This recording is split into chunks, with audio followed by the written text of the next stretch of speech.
মেধাবীদের একটা অংশ। তুমি যদি পরিশ্রম করো, তুমি যদি যোগ্যতা প্রমাণের জন্য চেষ্টা করো, তাহলে তুমি তোমার জীবনের শেষ পর্যন্ত এ প্লাস পেয়ে যেতে পারবা। এই কনফিডেন্সটাকে সামনে রেখে তোমরা তোমাদের সামনের একাডেমিক দিনগুলো, তোমাদের পড়াশোনার দিকগুলো, এগুলো নিয়ে তোমরা সামনে অগ্রসর হবা, এটি আমরা আশা করতেছি। আমরা এখন যে সময়ে বসবাস করি এটাকে 21st সেঞ্চুরি বলে, তোমরা জানো, গ্লোবালাইজেশনের যুগ। গ্লোবালাইজেশন শব্দটা শুনতে খুব চমৎকার লাগে। সাধারণত গ্লোবালাইজেশন বলতে মিন করা হয় যে পুরো পৃথিবীটা অনেক ছোট হয়ে গেছে, এটা একটা গ্লোবাল ভিলেজের মতো, একটা গ্রামের মতো। একটা সময় ছিল যে মানুষ গ্রাম থেকে ঢাকা শহরে আসলে তার সাথে যোগাযোগ করতে 3 দিন লাগতো, আর এখন তুমি ইউনাইটেড স্টেটসে বসে আছে, তুমি সাথে সাথে তার সাথে ফোনে কথা বলতে পারতেছো, ইন্টারনেটে চ্যাট করতে পারতেছো, লাইভ তার ছবি দেখতে পারতেছো। অর্থাৎ টেকনোলজি পৃথিবীটাকে অনেক কাছাকাছি করে দিয়েছে, অনেক ছোট করে দিয়েছে।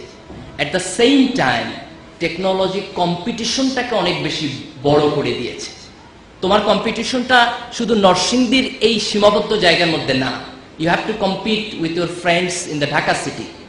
You have to compete with all your friends in Bangladesh, and not only that, you have to compete with the South Asia, you have to compete with Asia, and you have to compete with the total world. কাজেই মেধার কম্পিটিশনের জায়গাতে এখন আমাদেরকে এইটা চিন্তা করার কোনো সুযোগ নাই যে আমি শুধুমাত্র আমার স্কুলের মধ্যে কম্পিটিটর, কিন্তু আমি শুধু আমার দেশের মধ্যে কম্পিটিটর। নো, তুমি টোটাল ওয়ার্ল্ডের মধ্যে কম্পিটিটর। পৃথিবীতে এখন দেশ বলতে কিছু নাই, এটা একটা পুরো বিশ্ব হয়ে গেছে, তুমি বিশ্ব নাগরিক হয়ে গেছো। এই যে তোমাকে ইউনাইটেড স্টেটসের একটা ছেলের সাথে কম্পিটিশন করতে হবে, তোমাকে লন্ডনের একটা ছেলের সাথে কম্পিটিশন করতে হবে, তোমাকে ক্যামব্রিজে পড়া একটা ছেলের সাথে কম্পিটিশন করতে হবে। এই কম্পিটিশনে যদি তুমি তোমার মেধাকে, যোগ্যতাকে মানুষের সামনে উপস্থাপন করতে পারো, তাহলেই কেবলমাত্র তুমি তোমার দেশকে পৃথিবীর দরবারে অনেক বড় হিসেবে উপনীত করতে পারবা। এই আত্মবিশ্বাসহীনতার কোনো কারণ নাই যে আমরা পৃথিবীর সাথে যোগ্যতায় পারবো না, আমরা পৃথিবীর সাথে কম্পিটিশনে পারবো না। বরং আমাদের ইতিহাস বলে যে বাঙালিদের মাথায় একটু বুদ্ধি ভালো থাকে, এরা যে জায়গায় যায় সেখানে ভালো করে। আজকে পৃথিবীর বড় বড় বিশ্ববিদ্যালয়গুলোতে আমাদের দেশের ছেলেরা ভালো করতেছে, অনেক ভালো করতেছে। তোমরা জানো জগদীশ চন্দ্র বসু, তিনি অনেক বড় বিজ্ঞানী ছিলেন, তিনি মার্কনির আগেও বেতার আবিষ্কার করেছেন। আমাদের ঢাকা বিশ্ববিদ্যালয়ে ফিজিক্সে একজন সায়েন্টিস্ট ছিলেন সত্যেন বোস নামে, তিনি আইনস্টাইনের একটা থিওরি কারেকশন করেছিলেন, এবং সেই থিওরিটার নাম দেওয়া হয়েছিল বোস আইনস্টাইন থিওরি। তো হি ওয়াজ সাচ এ সায়েন্টিস্ট যে তিনি এটা চেঞ্জ করতে পেরেছিলেন। আজকে সারা পৃথিবীতে যারা উদীয়মান বিজ্ঞানী, যারা পৃথিবীতে ভালো কাজ করতেছেন, তাদের মধ্যে বাঙালিরা কিন্তু অনেক ভালো করতেছে। দিস প্রুভস যে গ্লোবালাইজেশনের কন্টেস্টের যুগেও আমরা যদি আমাদের মেধা দিয়ে সাহস করে পৃথিবীর এই বাউন্ডারিটা অতিক্রম করার চেষ্টা করি, তাহলে আমরা এটা পারবো। দেখো, বাংলাদেশ থার্ড ওয়ার্ল্ডের একটা কান্ট্রি, একেবারে দরিদ্র একটা দেশ।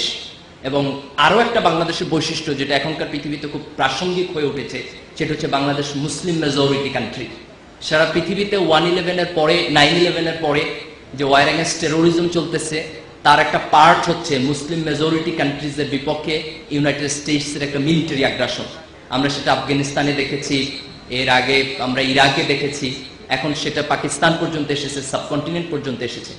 এখন আমরা এটার নিন্দা করতে পারি, প্রতিবাদ করতে পারি, দুঃখ কষ্টে বিক্ষোভ করতে পারি, কিন্তু রিয়ালিটি হচ্ছে যে যতদিন পর্যন্ত পাশ্চাত্যকে আমরা সায়েন্স এবং টেকনোলজির ক্ষেত্রে হারাতে না পারবো, যতদিন পর্যন্ত বিজ্ঞানের জায়গায় তাদেরকে কম্পিট করার মতো কোয়ালিটি আমরা অর্জন করতে না পারবো, ততদিন পর্যন্ত এই ওয়ার্ল্ড অর্ডার চেঞ্জ হবে না। ততদিন পর্যন্ত আমরা সবাই মিলে জর্জ ডব্লিউ বুশের নামে নিন্দাবাদ করলো, তাতে মার্কিন যুক্তরাষ্ট্রের কোনো ক্ষতি হবে না। কারণ একটা জায়গায় আমরা হেরে গেছি, সেটি হচ্ছে বিজ্ঞানের জায়গায়। একটা জায়গায় আমরা হেরে গেছি, সেটা হচ্ছে প্রযুক্তির জায়গায়। এই জায়গায় হেরে যাওয়াটাই হচ্ছে আজকে মুসলিম বিশ্বের ডমিনেট থাকার কারণ। এই জায়গায় হেরে যাওয়ারই হচ্ছে তৃতীয় বিশ্বের দরিদ্র থাকার কারণ, যে আমরা লো ডেভেলপ কান্ট্রি, পুয়ার কান্ট্রি, আমরা কোনো কিছু পারি না, একটা মোবাইল সেট পর্যন্ত তৈরি করতে পারি না, এটা বিদেশ থেকে আমদানি করতে হয়। খুব অ্যাবসার্ড সিচুয়েশন আমাদের দেশে, বিকজ আমাদের ছেলেদেরকে আমরা বিজ্ঞানে উৎসাহিত করি নাই, আমরা পড়াশোনায় উৎসাহিত করি নাই, জ্ঞানে উৎসাহিত করি নাই, আমরা এক ধরনের নষ্ট রাজনীতির পিছনে ছুটে বেড়াচ্ছি। এই কালচারটা পরিবর্তন করতে হবে। আমাদের আগের জেনারেশন এটা পারে নাই, কিন্তু I hope this young generation will be able to do that. একটা দেশের সব সময় তো একরকম থাকে না। দ্বিতীয় বিশ্বযুদ্ধ হলো 1945-এ, জাপানের 2টা সিটির উপর অ্যাটম বোমা মারলো আমেরিকা, তোমরা জানো, একটা হিরোশিমা আর একটা হচ্ছে নাগাসাকি। 1945-এর পরে জাপানের টোটাল ইকোনমিক্সটা এত রুগ্ন অর্থনীতি ছিল যে 1945-এ এখানে আমাদের যেটা ইস্ট বেঙ্গল ছিল, ইস্ট পাকিস্তান ছিল, তার চেয়েও খারাপ ছিল। But now 2009 Japan is going to challenge United states in all fields, সায়েন্সে, টেকনোলজিতে, ব্যবসায়, প্রযুক্তিতে, সব জায়গায় জাপান আজকে মার্কিন যুক্তরাষ্ট্রকে চ্যালেঞ্জ করতেছে। তাহলে অ্যাটম বোমার পোড়া মাটির একটা দেশ হওয়ার পরও তারা যদি সেখান থেকে ব্যাক করতে পারে, রিগেইন করতে পারে, তাহলে আমরা পারবো না কেন? মালয়েশিয়া তো আমাদের ইস্টার্ন এশিয়ার কান্ট্রি। 10 বছর আগেও মালয়েশিয়ার চেহারা আমাদের দেশে যেতে খারাপ ছিল, but within very short time they have come to overcome. অথচ দেখো, বাংলাদেশ এমন একটা অসাধারণ দেশ যার কয়েকটা এক্সট্রাঅর্ডিনারি বৈশিষ্ট্য আছে যেটা পৃথিবীর কোথাও নাই। আমরা 9 মাসের মুক্তিযুদ্ধে আমাদের দেশকে স্বাধীন করেছি, অনলি 9 মান্থস। তোমরা দেখছো শ্রীলঙ্কায় তামিলরা 26 বছর যুদ্ধ করেছে, তারপর স্বাধীনতা পায় নাই। বাট বাংলাদেশে 9 মাসের মুক্তিযুদ্ধে আমরা স্বাধীন হয়েছি। This is extraordinary in the world history. You will get no other countries in the world who has find out their freedom only for 9 months. আমরা ভাষার জন্য রক্ত দিয়েছি 52-তে, এবং এটা এখন ইন্টারন্যাশনাল মাদার ল্যাঙ্গুয়েজ ডে হিসেবে সারা পৃথিবীতে পালন করা হচ্ছে। পৃথিবীর আর কোনো জাতি নিজের ভাষার জন্য রক্ত দেয় নাই। বাঙালি মেজরিটি মুসলিম এবং একটা সাম্প্রদায়িক সম্প্রীতির দেশ। আমাদের কনস্টিটিউশনে লেখা আছে আল্লাহর উপর আস্থার পূর্ণ আস্থা এবং বিশ্বাস। আমরা সেকুলারিজম লিখি নাই। ভারতের কনস্টিটিউশনে সেকুলারিজম লেখা, বাট ইন প্র্যাকটিস কি হচ্ছে? ভারতে গুজরাটের মতো দাঙ্গার কাহিনী হয়েছে, সেখানে মসজিদ ভাঙার মতো কাহিনী হয়েছে। কিন্তু বাংলাদেশের গত 37-38 বছরের ইতিহাসে সবচেয়ে অসাধারণ দিক হচ্ছে আমাদের দেশের মধ্যে একটা সাম্প্রদায়িক সম্প্রীতি আছে। আমরা সকল ধর্মকে শ্রদ্ধা করতে জানি, আমরা প্রত্যেকটা মানুষের বিশ্বাসকে ভালোবাসতে জানি, এবং এই সকল ধর্মমত আমাদের সমাজে একই সাথে বসবাস করতেছে। আমাদের দেশটা সমতল ভূমি, এত সুন্দর সমতল ভূমি পৃথিবীর কোথাও নাই। আমাদের হয়তো মাটির নিচে খুব বেশি রিসোর্স নাই, কিন্তু মাটির উপরে আমাদের 15 কোটি লোক আমাদের রিসোর্স। পৃথিবীর সবচেয়ে বড় তোমার লংগেস্ট সি বিচ কক্সবাজার আমাদের সবচেয়ে, পৃথিবীর, এটা শুধু এশিয়ায় না, সারা পৃথিবীতে this is the biggest sea beach in the whole world. পৃথিবীর ম্যানগ্রোভ বনাঞ্চল আমাদের দেশে। এই যে এত রিসোর্স থাকার পরও আমরা কেন আমাদের ডেভেলপমেন্টটা করতে পারবো না? কেন আমরা সামনের দিকে এগিয়ে যেতে পারবো না? কেন করাপশনে আমাদের প্রত্যেকটা বছর চ্যাম্পিয়ন হতে হবে? কেন আমাদের একটা নষ্ট রাজনীতির কাছে বারবার হেরে যেতে হবে?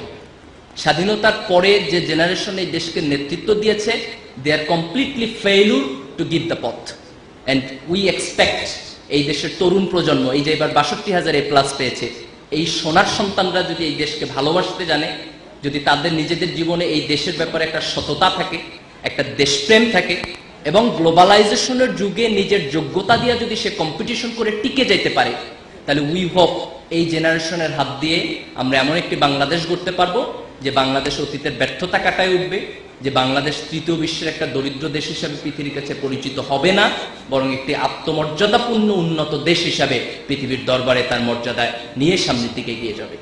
আমরা বিশ্বাস করি আগামী 10-20 years, after 20 years, this generation will be in the leadership of this country. 20 বছরের মধ্যে এখনকার ইয়াং জেনারেশন এই দেশের নেতৃত্বে যাবে। এই ইয়াং জেনারেশন যদি তার প্যাট্রিয়টিজম ঠিক রাখতে পারে, এই ইয়াং জেনারেশন যদি তার কোয়ালিটি ঠিক রাখতে পারে, তাহলে এই ইয়াং জেনারেশনের হাত ধরে আমরা এমন একটি দেশ নির্মাণ করতে সক্ষম হব, যেই দেশ এই দেশের মুক্তিযোদ্ধাদের স্বপ্ন ছিল, যেই দেশ মুক্তিযুদ্ধের আগেও এই দেশে যে স্বাধীনতা আন্দোলন হয়েছে, ব্রিটিশ বিরোধী আন্দোলন, এই আন্দোলনে যারা অংশগ্রহণ করেছে তাদের যে স্বপ্নের স্বাধীনতার স্বপ্ন ছিল, সেই স্বপ্নটা আমরা বাস্তবায়ন করতে সক্ষম হব বলে আমার বিশ্বাস। দ্বিতীয় কথা হচ্ছে, আমরা যে সময়টাতে বসবাস করছি, এই সময়টা খুব দ্রুত চেঞ্জ হচ্ছে। এখনকার জেনারেশনটা খুব ফাস্ট হয়ে যাচ্ছে। এই ফাস্ট হওয়ার একটা ভালো দিক আছে আর একটা খারাপ দিক আছে। একটা ভালো দিক হচ্ছে এখনকার জেনারেশন আগের চাইতে অনেক বেশি জানে, অনেক বেশি বুদ্ধিমান, অনেক বেশি স্মার্ট, অনেক বেশি ফ্যাশনেবল। এইটার একটা নেগেটিভ দিক হলো আমরা খুব র্যাপিড ওয়েস্টার্নাইজেশনের দিকে যাচ্ছি। একেবারে চোখ বন্ধ করে পাশ্চাত্যের সংস্কৃতিকে আমরা অ্যাডপ্ট করছি। আমাদের কাছে মনে হচ্ছে যা কিছু পাশ্চাত্যের তা কিছু স্মার্ট, যা কিছু ওয়েস্ট তা কিছু ফাস্ট, তাই হচ্ছে আমাদের জন্য ভালো। আমি ব্যক্তিগতভাবে এই মতের সাথে কিছুটা দ্বিমত করি। পাশ্চাত্য সভ্যতাকে যারা খুব বেশি গভীরতা নিয়ে দেখেছেন, যারা পাশ্চাত্য সভ্যতার ভিতরের উদাহরণগুলোকে দেখেছেন, তারা অনেকেই এটার ব্যাপারে একমত হবেন যে পাশ্চাত্য সভ্যতার সব কালচারকে বিনা দ্বিধায় আমাদের গ্রহণ করার মধ্যে আমাদের সমাজের একটা ভয়ঙ্কর অবনতি বা একটা ভয়ঙ্কর পতন এটার মধ্যে রয়ে গেছে। আমাদের বোধহয় পাশ্চাত্য সমাজের কালচারকে বা আল্ট্রা মডার্নিজমকে একটু রয়ে সয়ে গ্রহণ করা উচিত। প্রাচ্য এবং পাশ্চাত্যের সমাজের মধ্যে একটা মৌলিক পার্থক্য আছে। প্রাচ্যের সমাজ অনেক বেশি রক্ষণশীল। আমি রক্ষণশীল শব্দটা বুঝে শুনে ব্যবহার করতেছি। রক্ষণশীলতাকে একটা ভালো শব্দ হিসাবে ব্যবহার করতেছি। প্রাচ্যের সমাজের মধ্যে অনেক বেশি রক্ষণশীলতা আছে, এখানে ফ্যামিলি স্ট্রাকচার আছে, এখানকার ছেলেরা বাবা মাকে শ্রদ্ধা করতে জানে।